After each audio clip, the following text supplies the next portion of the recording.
Hi, good morning. It appears that I'm here on my own this morning. I must have maybe mistimed it. Excuse me, my cat wants to go out.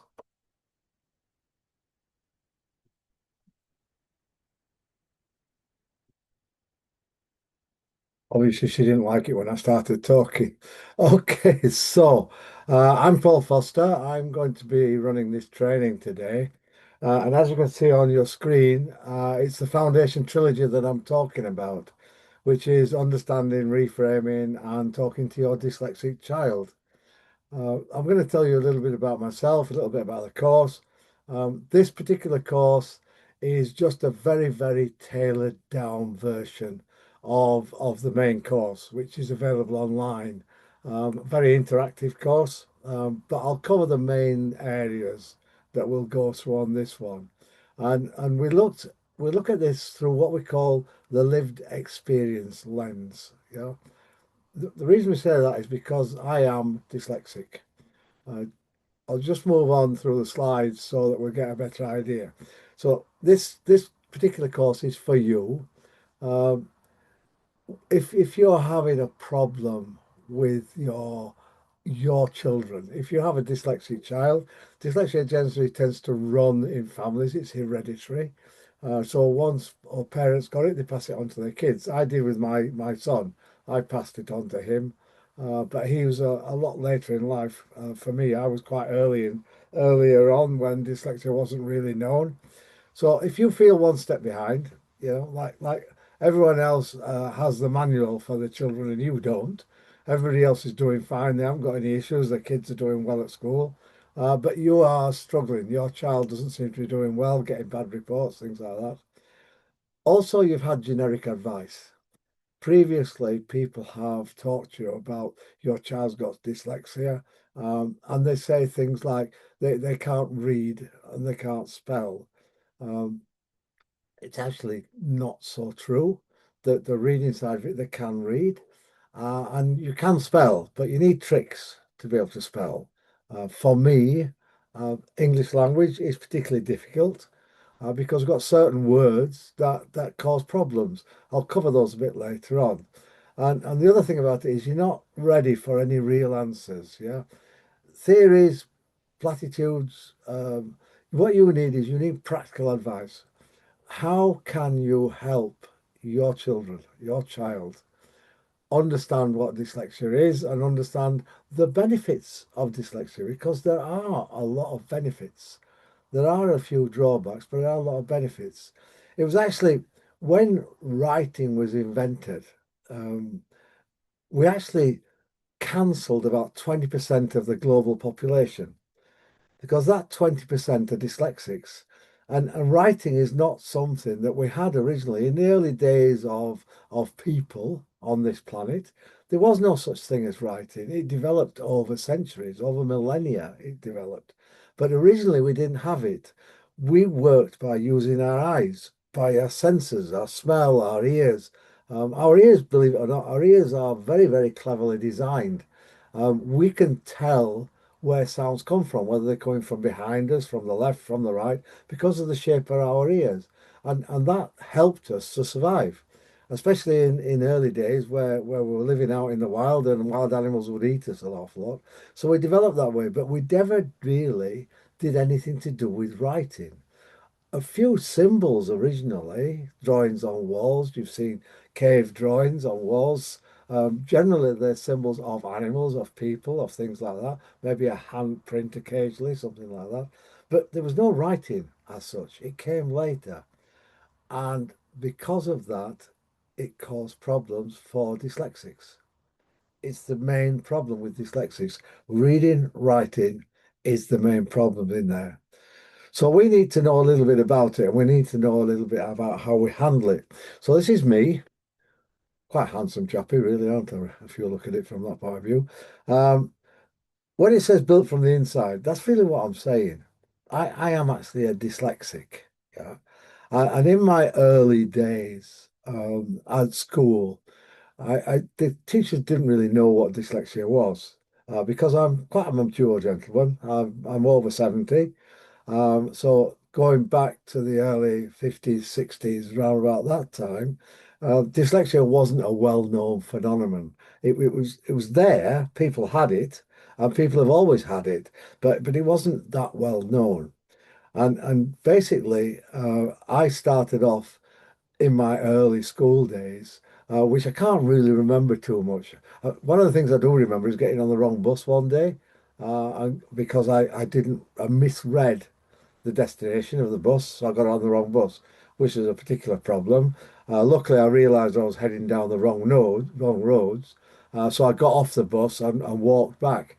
And actually, that is a bit of an indication of the difference in dyslexics to people who are non-dyslexic. I misread the destination of the bus. Dyslexia. I knew I was on the wrong bus by looking at the bus route that it was taking. I recognized the route was not a route that my bus should have been taking. And that shows you some of the abilities of a dyslexic, the visual side of it, yeah, the logical thinking side of it. I logged it out that this bus was not the right bus because of the route it was taking, and I recognised the route or didn't recognise the route down. I was only maybe about 5 years old at that time. Yeah, still quite young from that perspective. Of course, in those days you could travel on your own at 5 year old. It wasn't a particular problem. So then, when I got to 6 years old, my father, believe it or not, who was a teacher, he decided to go out to Nigeria to teach in Nigeria. He was a crafts teacher. Now, I suspect he was the one who passed the dyslexia on to me because I can remember his writing was illegible. I couldn't read his writing. And he was a crafts teacher, which meant he was good with his eyesight, with his hands, with his physical side of his life. Um, and that's something about dyslexics. They can't read, write, things like that very well, but in other areas they excel. So that sort of awareness, that understanding that with their hands, with their ability to understand systems and things like that, they can become very, very active in life with regards to those areas where the reading and writing and maybe also the math come into it as well. So I didn't get any help at that time. We went out to Nigeria. My father was going to school us at home with my mother. After about 18 months, they decided that that wasn't really working because I was always off playing in the local forest. They call it the bush in Nigeria. I was always out in the bush with the local kids having fun. So my dad persuaded my mother that myself and my brother, who is 2.5 years older than me, should go back to the UK to be schooled in a boarding school. So basically, we were shipped off back. Well, my mother took us back to the UK and we went to this boarding school. But because my brother was 2.5 years older than me, he went to one branch of the school in a completely separate building because we were living in the school in dormitories. He went to one building, and because I was so much younger, I went to a different building. And there was about a mile and a half distance between the two buildings. And it was only very, very occasionally that I might see him at a weekend, but that was very rare. So basically, I was on my own. I was in this school, thousands of miles away from my mom and dad, several miles away from my brother. I'm basically surviving on my own. And the school system was first class, second class, third class, and he went up through the classes. Every year he was supposed to move up. And they all joke about I was in the first class so long they thought I was the teacher, basically came to me. The first school report that my mum and dad got from the school was that Paul does not know his multiplication tables. And I can tell you now, Paul is past his 70s and still doesn't know his multiplication tables and never will know his multiplication tables. It just will not happen for me. It's not something that I can do. So they also, I had to communicate with my mother and father by writing letters. In those days, there wasn't internet. Telephones, they wouldn't, telephone calls internationally were a big problem. Yeah, you had to go through an operator and things like that. So there were no phone calls. Yeah, basically, didn't there? Only letters, handwritten letters. And of course, because of my dyslexia, because of my inability to write in a way that people could read, even I couldn't read what I wrote the day after I'd written it, was a big problem for me. And the school kept saying that I was never going to make anything of myself. I would never become anything. That effectively they were telling me I was thick, I was stupid, that I didn't have intelligence in any shape or form.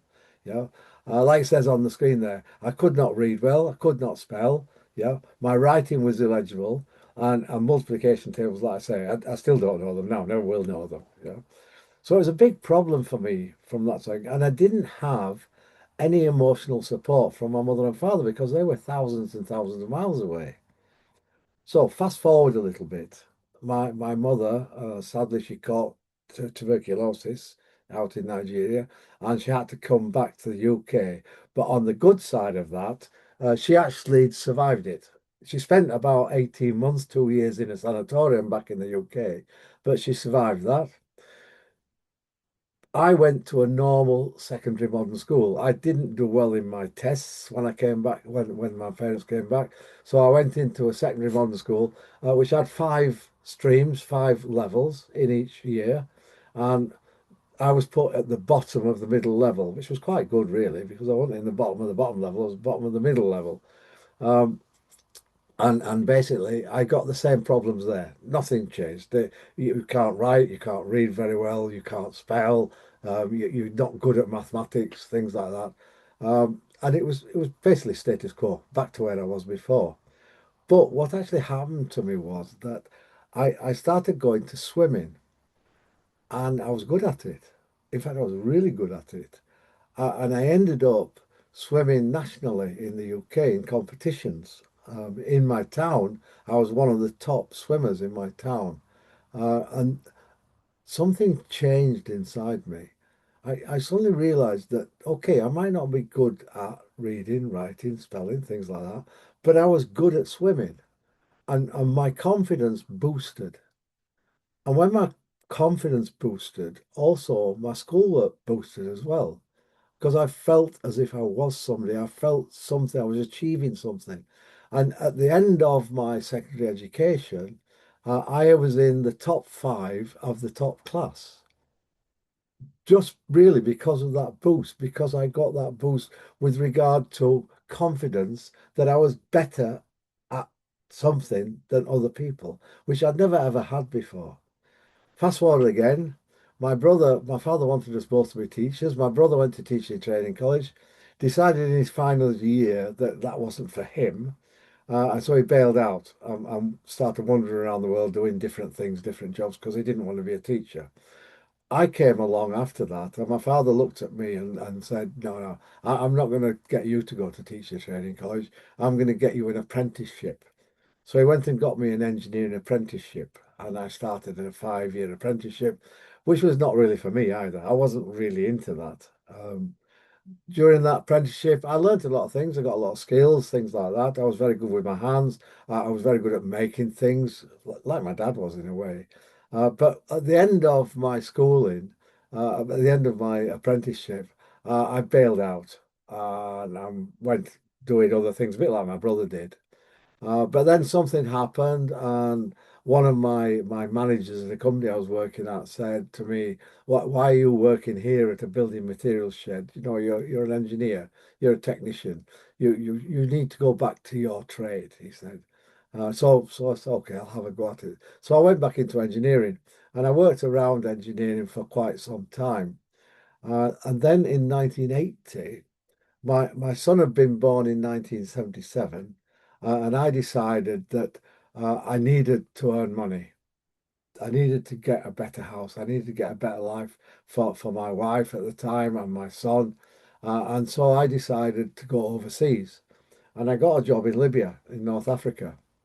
And I went out there in 1980, in October 1980. Landed in Benghazi airport just after a bomb had gone off about a month before, and the building had been destroyed. So we actually went through immigration side of it in wooden sheds outside because the building itself was destroyed.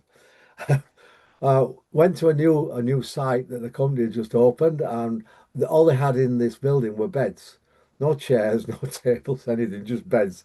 And we all squatted on a few of us started at the same time. We all squatted on a carpet, drinking orange juice that they'd given us and wondering what the heck we were doing in Libya in this building.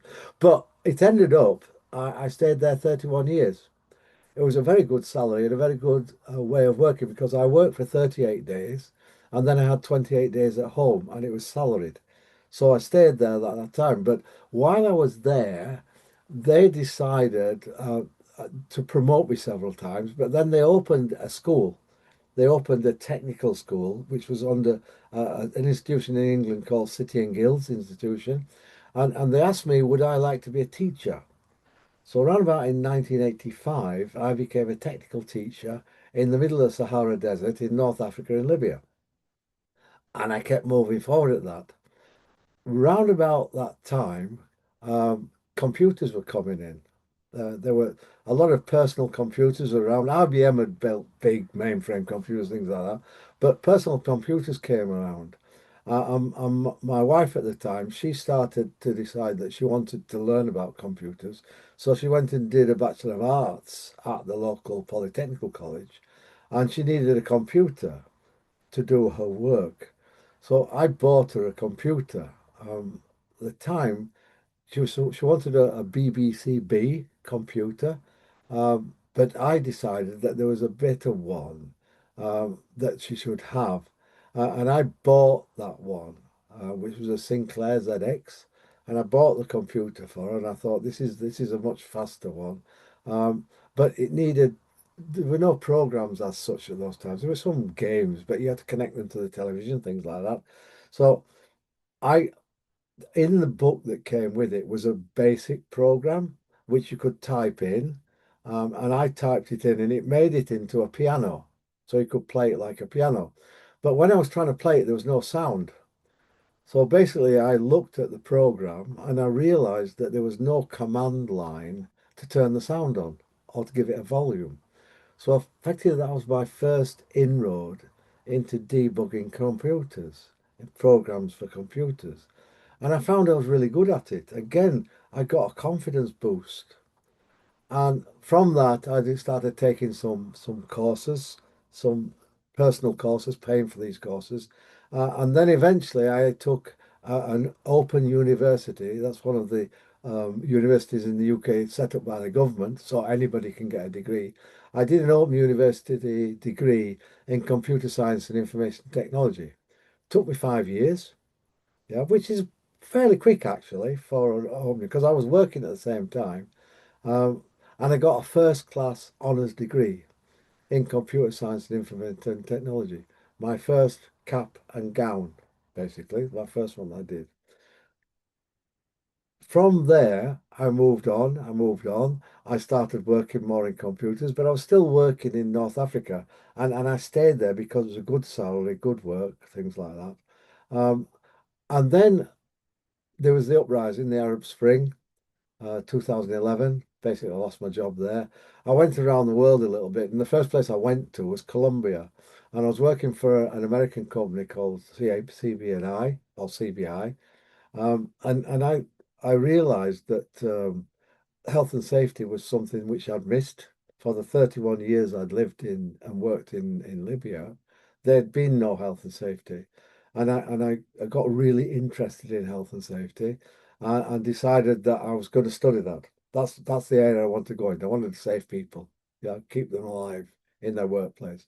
So I took several courses, ended up getting an international diploma in health and safety management through an organization called NEBOSH, which is a well-known international standard in health and safety. And that gave me another cap and gown. Back to the cap and gown. Um, 2017, I decided to come back to the UK. I'd taken several other courses in health and safety, but when I came back to the UK, I wanted to go into teaching again. So I got a job teaching apprentices and I studied again and I ended up getting a level 5 diploma in education and training.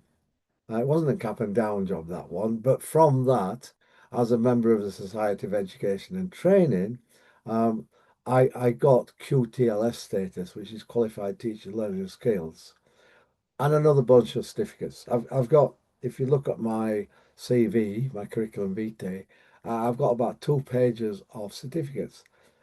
Now, let's just go back. Remember when I first went to boarding school in the UK? They told me I would not make anything of myself, that I was basically a stupid. Couldn't write, I couldn't read, I couldn't spell, didn't know my multiplication tables, didn't know anything. I've now got so many qualifications that I haven't got enough room. There's not room on the walls to put them all on. So I keep them in a filing cabinet because it's a much better place to keep them. What I'm saying is, I got this not despite my dyslexia, but due to my dyslexia. Because my dyslexia gave me understanding. Computer systems to me are an open book. I understand them. I know what they're doing. I know how they work. I know the logic of them. And this is something that dyslexics have. They have that ability to understand systems. Yeah, it really is a benefit. And some people that are dyslexics, though I'm not saying we should aim towards that, but Oprah Winfrey, she's a dyslexic, yeah. Richard Branson, dyslexic. Richard Branson, multimillionaire, entrepreneur, yeah. Oprah Winfrey, multimillionaire, entrepreneur, yeah. Steven Spielberg, you've probably watched a lot of Spielberg films. Steven Spielberg, dyslexic. I could go on naming these dyslexics. Dyslexia does not define you, yeah, but it can make you who you are. And that's really what we're looking at. So that's enough about me. Let's have a look at what we're actually here to talk about. So this particular course, this is a very short course. There's not a lot in it because I'm aiming towards you joining a community for this one. So we've got the covering, the decoding, the reframe, and the language. So the decoding part is actually looking at and understanding your child's brain. Yeah. In plain English language, how does your child's brain work? How does my brain work? Yeah. How does any dyslexic's brain work? Because they all work along the same lines. There are slight differences in types of dyslexia. Yeah. Not everybody is exactly the same who has dyslexia, but the basics are pretty much the same. Then we're going to look at the reframe. The reframe, basically, what we're looking at there is the way that you are going to explain to your child who they are, what they are, and why they are. Yeah, we're going to look at that. We need to change their story because my story when I was younger was I'm thick. Everybody's telling me I'm thick. Yeah, so I must be thick. We need to move away from that. We need to reframe that. Yeah, we need your dyslexic child to understand that it's not about being thick. Being stupid or thick or ignorant does not go with a dyslexic because dyslexics are not in any way, shape, or form that way. Yeah, it's just the way our brains work differently to other people. And then the last one we've got there is the language. Yeah, and when we're talking about the language, what we're really talking about is changing the way that we talk to our dyslexic family, our dyslexic children, in a way that supports them. We need to be able to change that way that we support them. So I call this the overall package is called My Child Is Not Broken. But the particular package that I'm talking about right now is the Foundation Trilogy. That's 3 modules to get you started on the way to support your dyslexic child. You know? And that Foundation Trilogy is the starting point. The whole program is a lot bigger. The whole program is called My Child Is Not Broken. Yeah. Um, but we won't go into that just now. You can take that on later, but we're just looking at the Foundation Trilogy first. So what dyslexia actually is, yeah, and what it isn't. It is a neurological difference in how the brain processes language, yeah. And you have it from birth. You are born with it, yeah. You don't develop it. It doesn't get worse. It doesn't get better. It's with you for all your life. So in a way, you've got to get used to that idea because you're not going to get rid of it. It's going to be with you. You were born with it, and effectively you'll die with it. Yeah, and it's nothing to do with being stupid, being thick, being ignorant. It's nothing to do with that at all. Because, like I said earlier on, they don't go together. What it is not, it's not a sign of low intelligence. Yeah. It's not a lack of trying. You need to work harder. You need to work harder. No, it's not that. It's not to do with trying. Yeah. It is a vision problem. Yeah. Sorry, it's not a vision problem. It's not that you can't see things properly. It's just the pathway from what you see to your brain is for you to decipher it is a different route to other people. It's a longer route. It's a much, much longer route. That neurological pathway is a lot longer. So it will get there eventually, but it takes further and it takes longer to get to that point. And that's what we're really, really talking about. Just saying to kids, you need to practice more. You need to, if you practice reading, reading, reading, you will eventually be able to read well.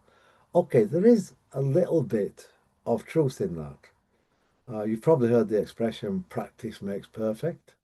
Okay, practice may make perfect, but to a certain extent, having dyslexia makes the practicing so much more difficult. It makes it so much more energy intensive for you to practice, and that makes it exhausting. Yeah. So most dyslexics are working harder than everybody else and become tired quicker than everybody else. So the neuroscience, basically in plain English, yeah. So as you can see on the left there, we've got the visual cortex up here, yeah. Wernicke's area down the bottom here, and Broca's area here. Now, do we really need to know that? Yes and no, not really. But when a non-dyslexic brain reads, it uses that efficient neural pathway that connects letters to sounds almost automatically. So you see the letter A. See the letter A, you hear the sound in a standard brain. A, A. Hear it, see it. Yeah.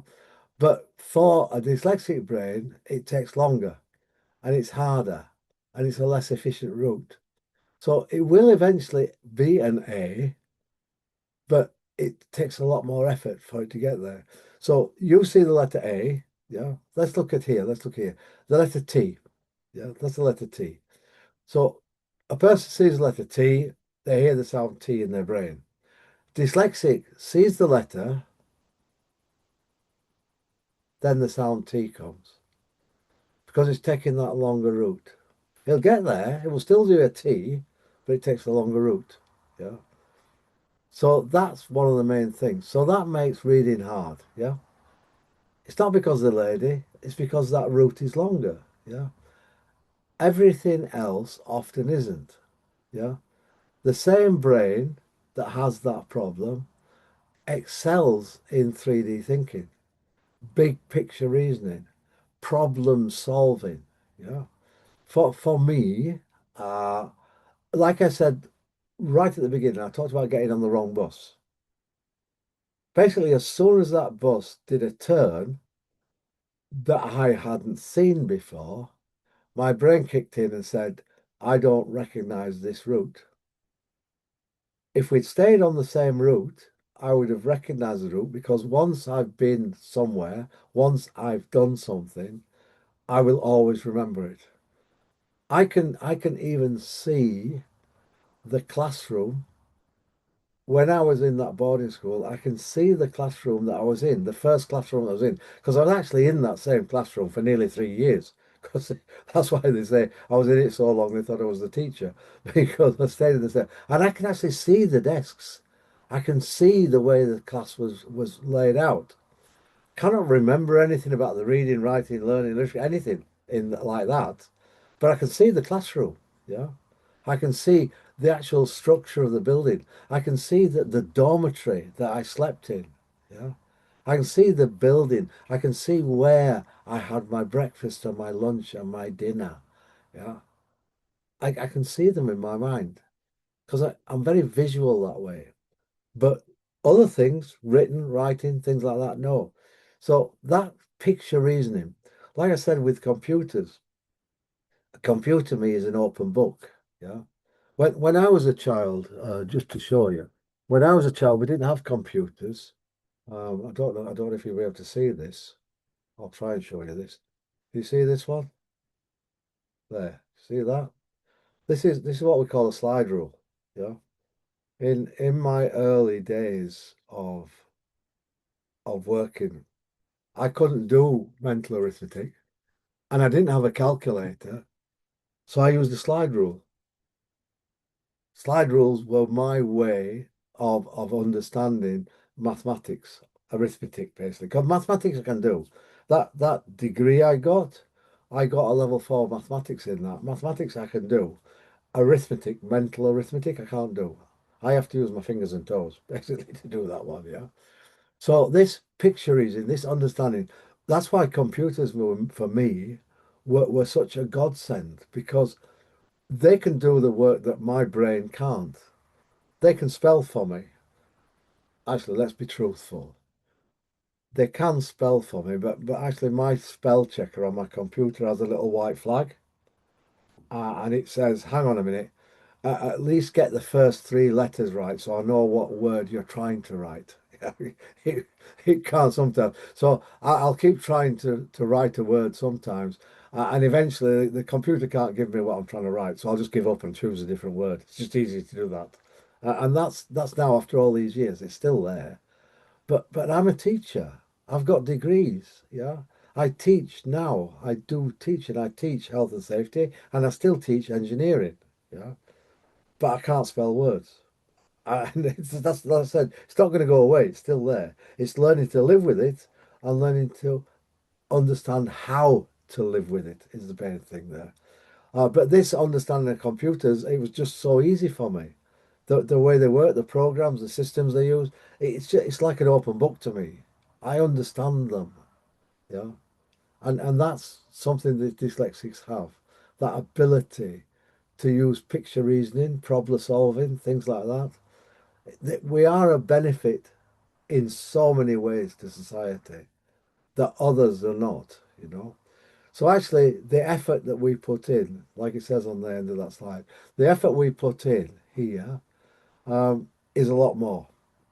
For us to do the same as other people that haven't got dyslexia, we have to put in so much more effort to do it when it comes to using the written word, to using numbers, things like that, because of that pathway in our brain and those reading pathways. And like I said right at the beginning, when reading and writing was invented, basically 20% of the world population were put to one side because that 20% is roughly about how many dyslexic there are in the world. 20% of the population are dyslexic.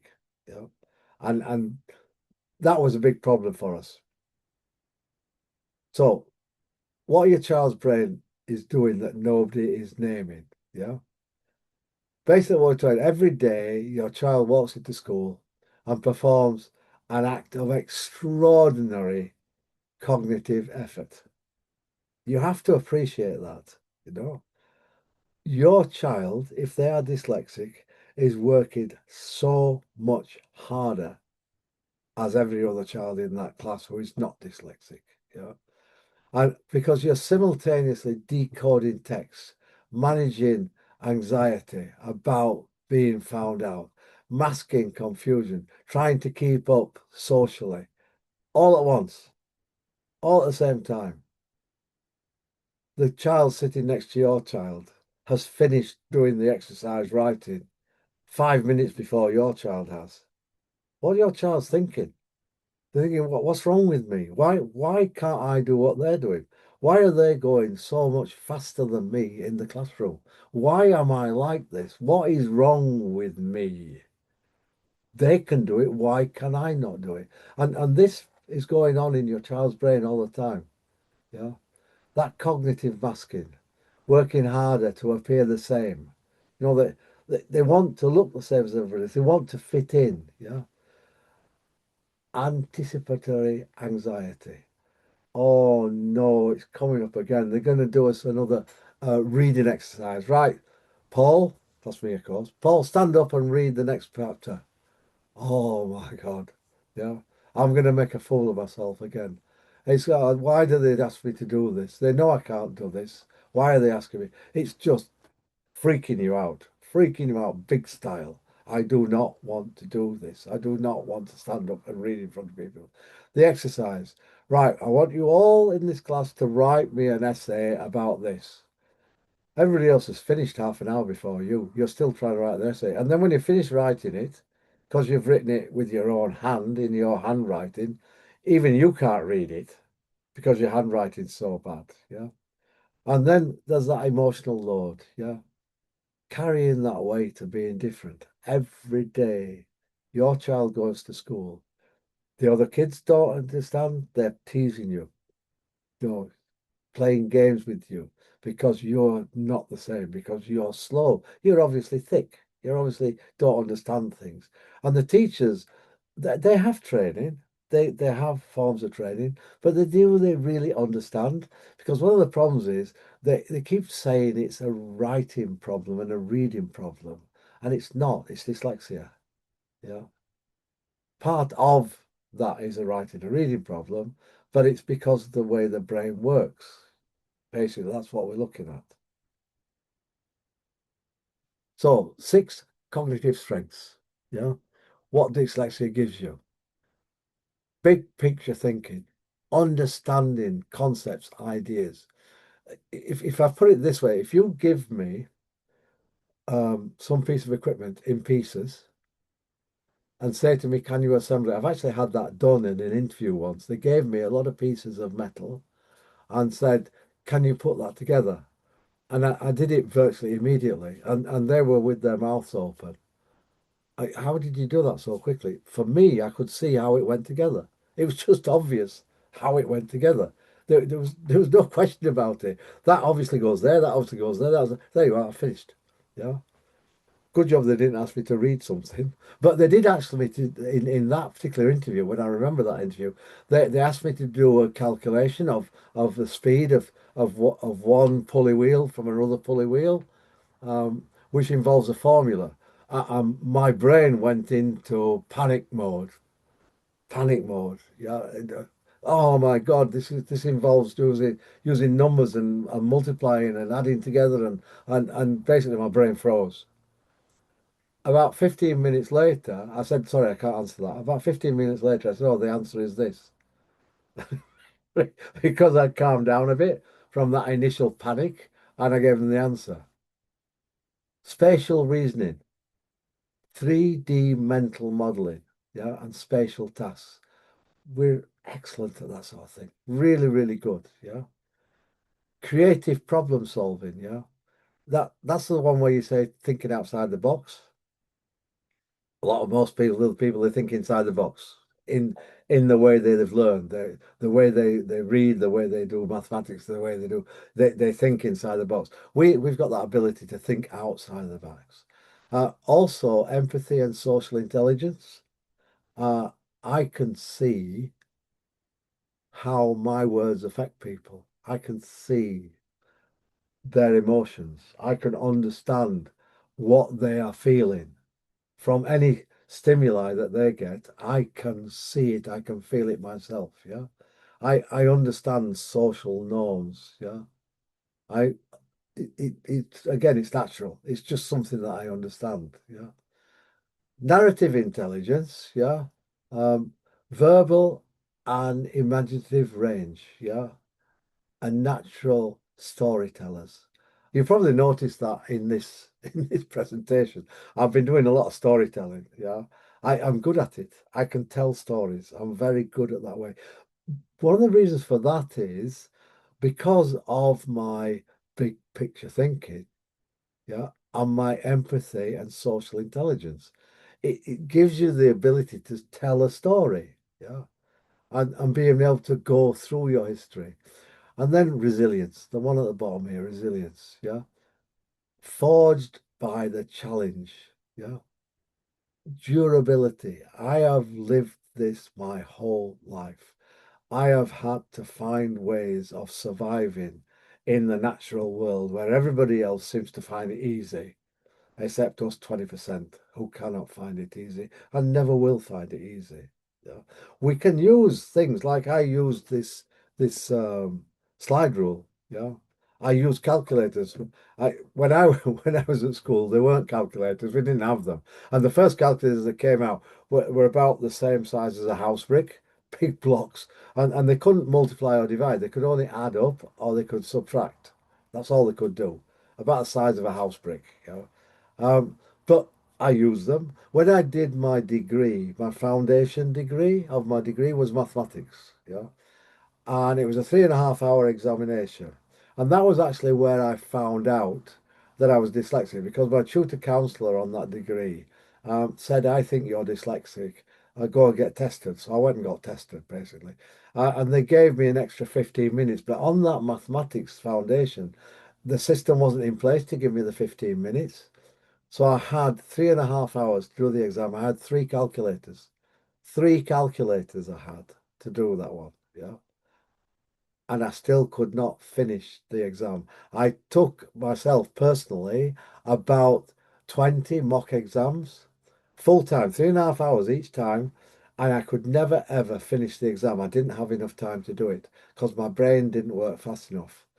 But I was 1% off of a distinction in my result. 1% off a distinction. If I'd had that 15 minutes, I might have got the distinction. Yeah. I just couldn't finish all the questions. Yeah. Basically, I was in that one. So this being able to tell people stories, this being able to do things, it's been natural in me, always been there. And I'm looking at the time now and I'm thinking I need to move forward a little bit. So why your child comes home exhausted? I think we understand that now. Yeah.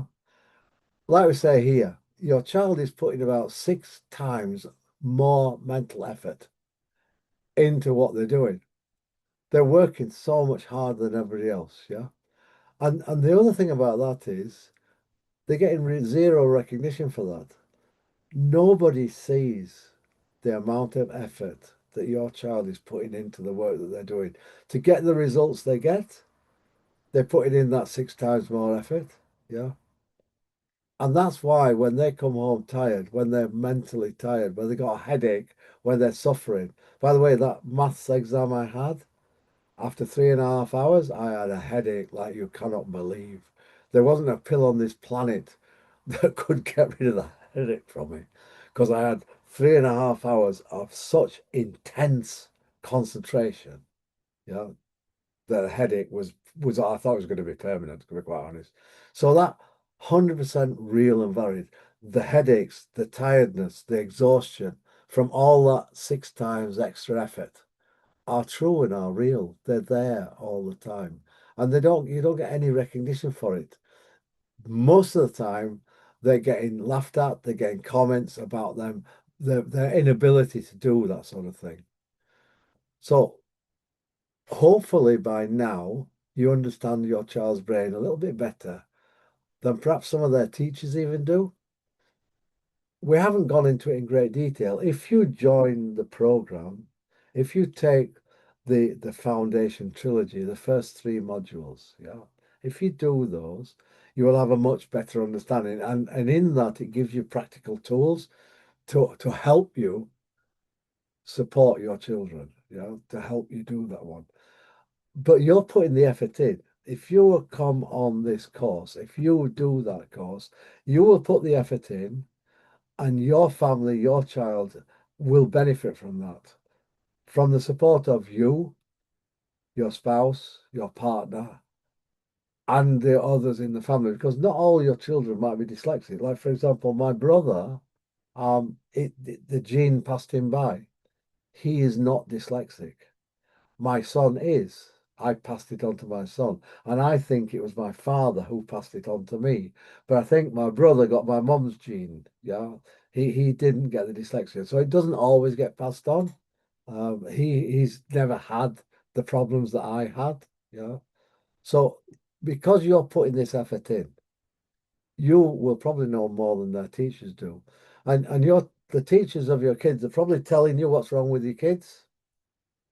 But if you do this, you'll know better than them what's wrong with your kids because actually there is nothing wrong with your kids. Your kids just are different. There's nothing wrong. Your child is not broken End of story. Your child is not broken. So moving forward on that one, where we're going to go. The first part of the course is the reframe. What we mean by the reframe, or what I mean by the reframe, is reframing the way that your child understands themselves. Yeah. So that your child has the ability to see that they are different and that's all. But being able to understand that the difference, the benefits of those differences, yeah. And then you can find ways of supporting them. And if you look at my history, the two times when I made significant progress, the first time was when I found I was better than everybody else at swimming. That was the reframe. Suddenly, I was better than others at something. Even though it was nothing to do with maths and English or anything like that, it was to do with a physical sport because I was quite good at most sports. But the reframe came in, I was suddenly better than a peer, than somebody else who was with me. And that reframed the way I looked at myself. And then later on in my life, I reframed again. When I was in engineering and computers came along, I looked at computers and people who I worked with did not understand how to use computers, did not understand the things. Yeah. I can remember the first time an IBM PC arrived in the desert. I don't know if anybody's old enough to know the first ones. They were big metal cases, big steel cases, and they had a screen um, which has a green screen. He used different tones of green. And I remember them calling me across to the office and saying, look, we've got this computer, Paul. You've been doing a bit of work with computers. We don't understand what we do with it. They said, look at it. The screen's there. It's switched on. And there's a letter C and a colon and a little flashing light. Yeah. And, and when we type something in, it keeps coming up with the statement, the volume in drive C has no label. And we just don't understand. But I knew straight away what it was telling me. Drive C was the hard disk drive, yeah. And basically nobody, it just had C. That's why the C was there in the column, because it was C drive. And basically it was saying nobody's given this C drive a name. It has the volume, has no label. Nobody's named it. But they had no idea what it was there, yeah. And the same with programs. When programs came along and they started loading programs into the computer, they needed a route map. Press this key, then press that key, then press the other key. Because without that route map, they just didn't know how to use them, basically. But I did. I understood them. I knew what to do. It was there. So that reframe came along again with computers. Yeah. And basically, I realized that I was better at other people than that one. So the story your child is carrying right now, basically, that's what we're looking at. Your child is carrying a story which has been developed. Yeah. Basically, I'm not as clever as the other kids. I've I realize it myself. This is your child talking. I realize it myself. I see others doing things that I can't do. Yeah, I see them writing, reading, spelling, doing mathematics, doing mental arithmetic, things like that. And I can't do it. Yeah. So on a personal level, I'm not as good as them. I'm not equal to them. And then on top of that, they are teasing me for it. And then the teachers, you need to hurry up. You need to get this done. We've got to get through this by the end of this class. And you've got 15 minutes to do this exercise. And your child needs half an hour, yeah, or more to do that same exercise. But the teachers, oh, we can't wait for you. We're going to move on. We're going to move on. We can't wait for you. You're taking too long. It doesn't matter how much teaching they've had, how much training they've had. If they don't understand dyslexia the way you hopefully will begin to understand it now, and even more so when you do the course. If they don't understand it, they are not helping your child. They are moving your child backwards.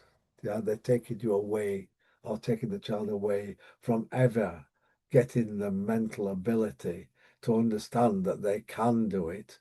They just need a bit more time to do it. So, specific observation framework, yeah. When we're looking at this in part of the reframe, yeah, in phase two, we need to start telling your child what they can do, what they're capable of doing, yeah. And you need to show them the evidence of that in a form that their brain can receive it, yeah, and hold on to it. So observe. Notice a specific moment where your child demonstrates a real strength. For example, spatial thinking, yeah, empathy, creative reasoning, persistence, any of those things are all good things. You observe them, yeah. So then you need to take it to phase two. You've observed it, now you need to name it. So you take it this way, the sentence the way it goes. There's more examples in the actual training. So you say to your child, when you did this, I noticed that. Not you're so good at doing things. Yeah.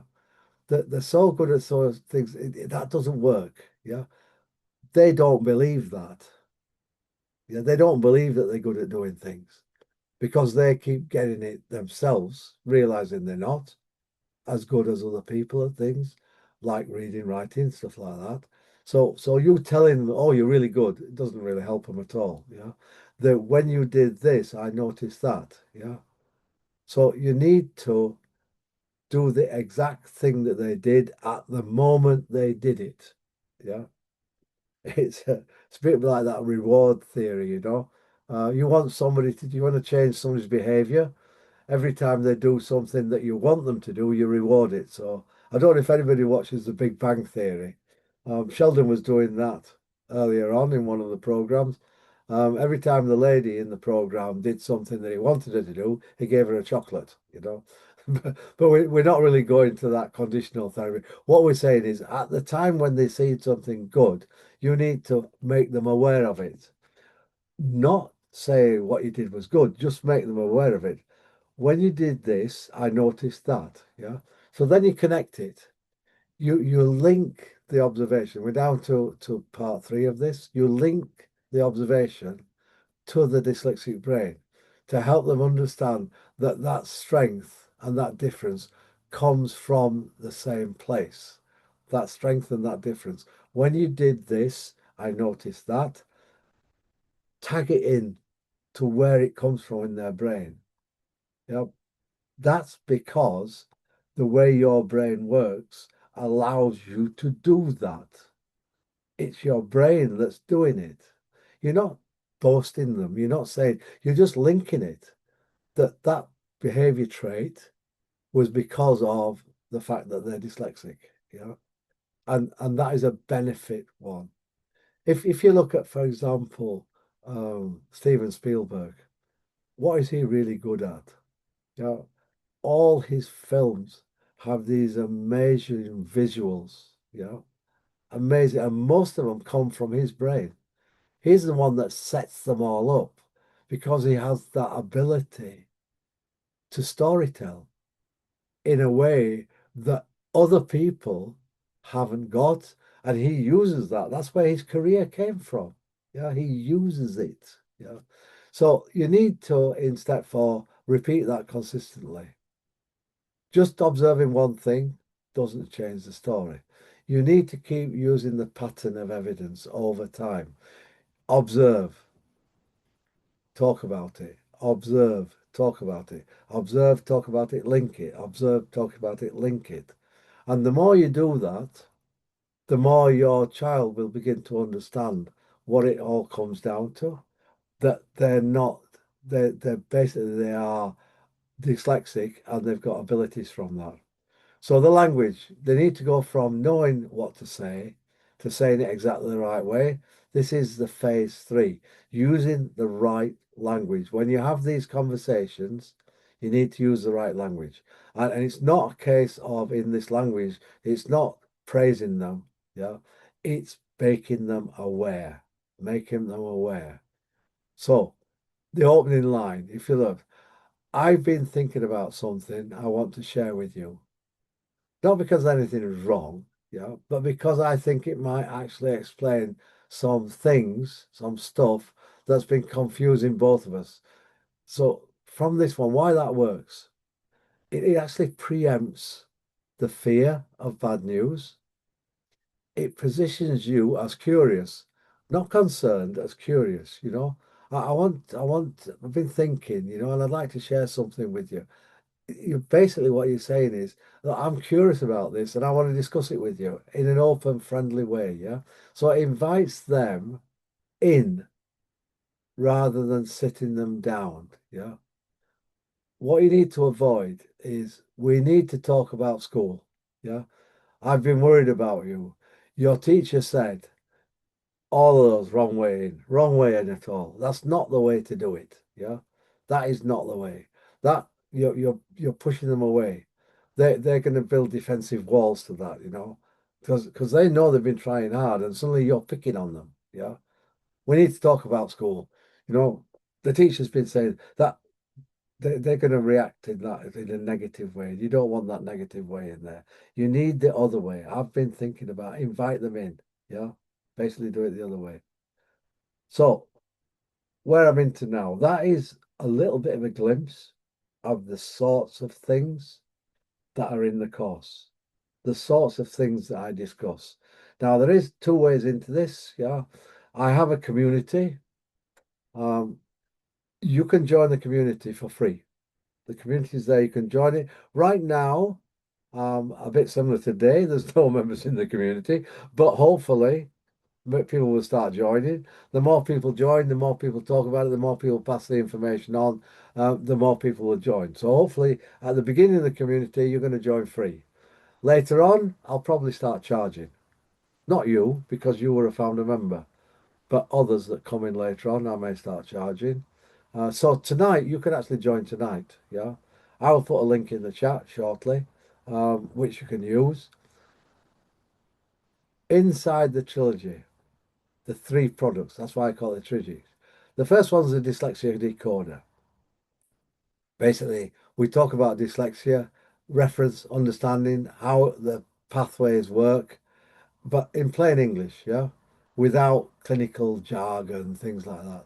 Um, so you build on that one. Once you understand the dyslexia, once you've decoded it, yeah, you then go into product two, the second part of it, which is the confidence conversation starter. That's that one where you start those conversations, those observation frameworks. Yeah. Um, in there, of course, the conversation with a 6-year-old is a totally different conversation to a 16-year-old. So they're actually age matched. The conversations in the program, you go to the age of your child, the age group of your child, and the conversation is tailored to that age group. You know, the way you handle a young 6-year-old child and the way you handle a teenager are completely different. And then we go on to product three. So, what to say when they say they're stupid, you know? When your child starts saying they're stupid and you start having the conversation. So, I've got in there word for word responses, yeah, to 12 different questions that dyslexic children ask, yeah. There's scripts in there, scripts for when they're crying, scripts for when they get angry, and scripts for when they're silent, yeah, looking at it from different angles because sometimes they get frustrated and angry. You know, sometimes they get frustrated and tearful. Yeah. And other times they get frustrated and don't say anything at all. They retract into their shell and don't come out. So there's those three different ways of looking at things, and there's conversations in there with word to word. Again, these are all age group tiered, yeah, for the conversations that are in there. This is the actual course itself. Yeah. Total value of the course is £865 sterling. Yeah. Actually, a bit more than that if you take the whole thing. But as you are foundation people, I'm offering it at £67. £67 sterling. Yeah.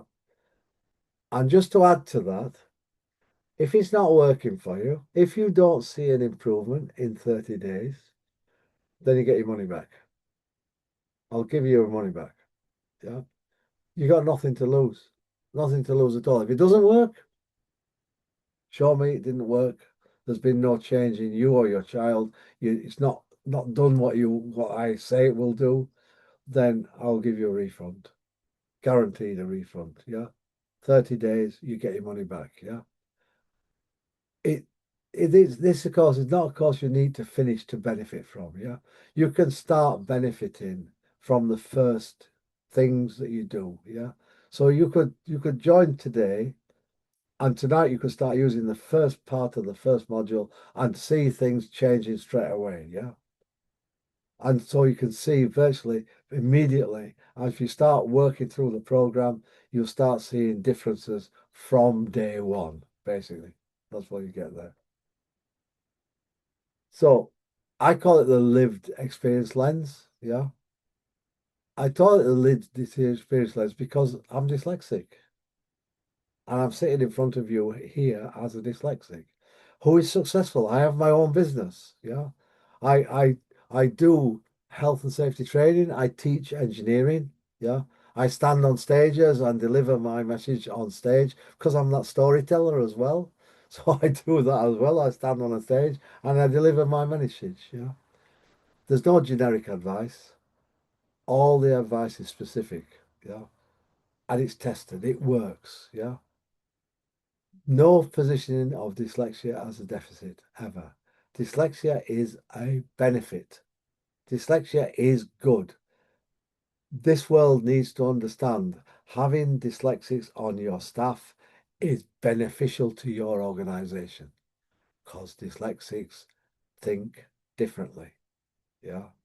And remember, nowadays they talk about diversity, dyslexic diversity, having dyslexics on your team is something to be encouraged because of the way that we think and work. So this system's built by parents, by someone who was the child. I was the dyslexic child in an age where it wasn't even understood, where people wasn't it didn't even have a name, yeah, when I was young. Yeah. So there's nothing else like it. You do the course. And like I say, you've got a 30-day money guarantee. If it's not working, I'll give you your money back. So effectively, that is the end of our course. Step one, click the link I'm going to put in the chat right now. Yeah. Join the community. In the community, you've got the ability to sign up for the course. Also, as more and more people join the community, you'll be joining as a founder member, so you're going to get in there free. Later on, people are going to have to join to be part of it. The My Child is Not Broken are other levels of the course. And currently, it's almost built. I've just not quite finished it off. But the same way with the trilogy, the fact I've not finished it off is irrelevant. You can start at the beginning, and I can guarantee by the time you get to the end, I'll have finished it off because I've only got a couple of modules to finish off there. So it will be there. Get the Foundation Trilogy tonight. Yeah, basically, get it tonight. This is the link which takes me to it. Yeah. This takes me to this Foundation Trilogy. What we really need to do is I need to put the link for the Foundation Trilogy into the chat. So the community is coming in on the chat here. This is to the community, Dyslexia Confident, yeah, which is now in the chat there. The actual course itself, the Foundation Trilogy, you have to join the community to get the course, yeah. So the course itself, you join that through the community. Within the community, the course is there. Okay. So the course itself, if I just give you a quick look, this is actually the community which is there. This is My Child Is Not Broken. This is a video introduction to me. So you can see that when you join the course, that will be in there. So basically, click on that link I put in the chat. Go and join the community. And once you've joined the community, you have the ability to buy the course if you want. Yeah, it is there. Just click on the course, pay for it. It's payable by PayPal or Stripe. Either way, you can pay. Um, if you have any difficulty, you can also email me. My my email I'll put in the chat. I'm also on Facebook.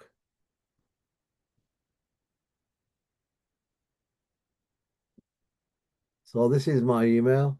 Just send an email to there, info@dstcc, all ltd.com. It's actually DSTC Co Limited. Basically, that's what I put it in there. So I'll put that in as well.